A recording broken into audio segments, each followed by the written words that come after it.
reminding the government of India and the people in this country that simply by saying that the peace and normalcy is gradually returning to the state is a lie, and I have said many times before, because this is an act of insincerity and or an inability to understand the nature of the crisis that Manipur has been going through for the last 1.5 years.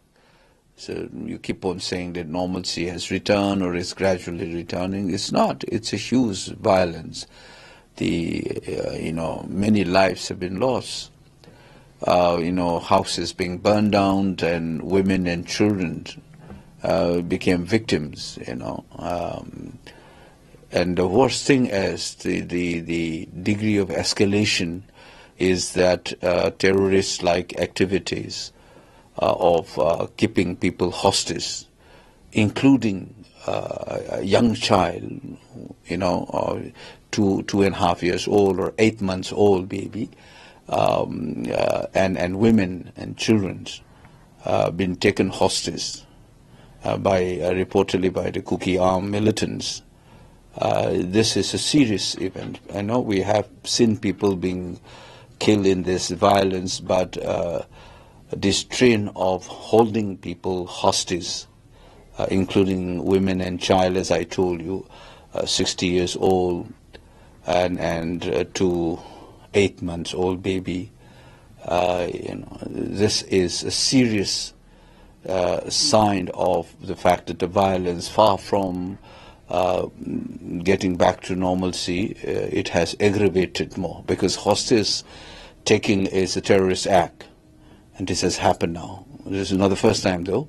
Earlier there was a hostage taking situation of two Meiteis who were, luckily and fortunately, they were released, and the latest one involved 6 women and children being taken hostage, mostly from a family of a Meitei. That's a Meitei family, and I think it is something that the government of India must do it more sincerely. If anything happens to these victims, these hostages, I think government of India and its puppet regime in Manipur should be held solely responsible for this violence, including those so-called Kuki-Zo MLAs. They have been presiding together as elected members, and the government of India, the government of Manipur, and these MLAs have been presiding over this violence for so long.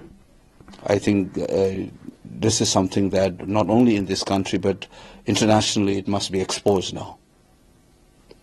Are you going to raise this issue in your... I'll explore all possible spaces available in Parliament. I am sure that there are procedural issues, but otherwise, if I get a chance, I'm going to flag off this, and I'm still praying that these abducted women and children are returned safe and sound.